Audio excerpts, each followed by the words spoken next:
Telugu cinema ఇండస్ట్రీలో చాలామంది నటులు వాళ్లకంటూ ఒక ప్రత్యేకమైన ఐడెంటిటీని సంపాదించుకున్నారు. ఇక హీరోల విషయం పక్కన పెడితే విలక్షణమైన నటులుగా మంచి పేరు సంపాదించుకున్న నటులు కూడా చాలామందే ఉన్నారు. అలాంటి వాళ్లలో ఫిష్ వెంకట్ ఒకరు.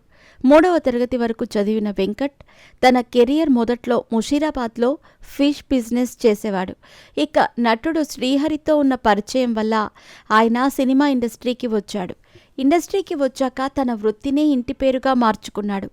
వివి వినాయక్ చేసిన ఆది సినిమాలో తొడగొట్టు అనే చిన్న డైలాగ్తో చాలా ఫేమస్ అయ్యాడు. ఇక ఆ తర్వాత వినాయక్ చేసిన బన్నీ సినిమాలో కామెడీ పాత్రను చేసి నటుడిగా మంచి గుర్తింపును సంపాదించుకున్నాడు.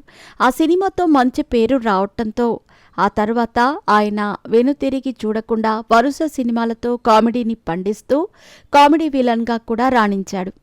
ఇక ఆయన చాలా రోజుల నుంచి సినిమాల్లో కనిపించటం లేదు.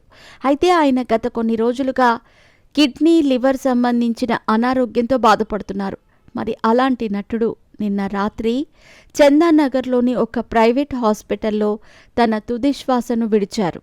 గత కొన్ని రోజులుగా ఆయన ఆరోగ్య పరిస్థితి బాలేదు అంటూ సోషల్ మీడియాలో విపరీతంగా వార్తలు కూడా వచ్చాయి. తన కిడ్నీలు పూర్తిగా చెడిపోవడంతో అతనికి చాలామంది హీరోలు సహాయం చేయటానికి ముందుకు వచ్చారు. కిడ్నీ మార్పిడికి 50 లక్షలు అవుతుందని చెప్పినప్పటికీ ఇండస్ట్రీలో ఉన్న హీరోలు అవి ఇవ్వటానికి సిద్ధమయ్యారు. కానీ కిడ్నీ దాత దొరక్కపోవడంతో ఆయన తిరిగి రాని లోకాలకైతే వెళ్లిపోయాడు.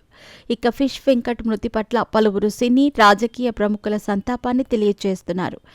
పవన్ కళ్యాణ్ లాంటి స్టార్ హీరోతో కూడా చాలా మంచి సన్నిహిత సంబంధాలైతే ఏర్పాటు చేసుకున్నారు ఫిష్ వెంకట్.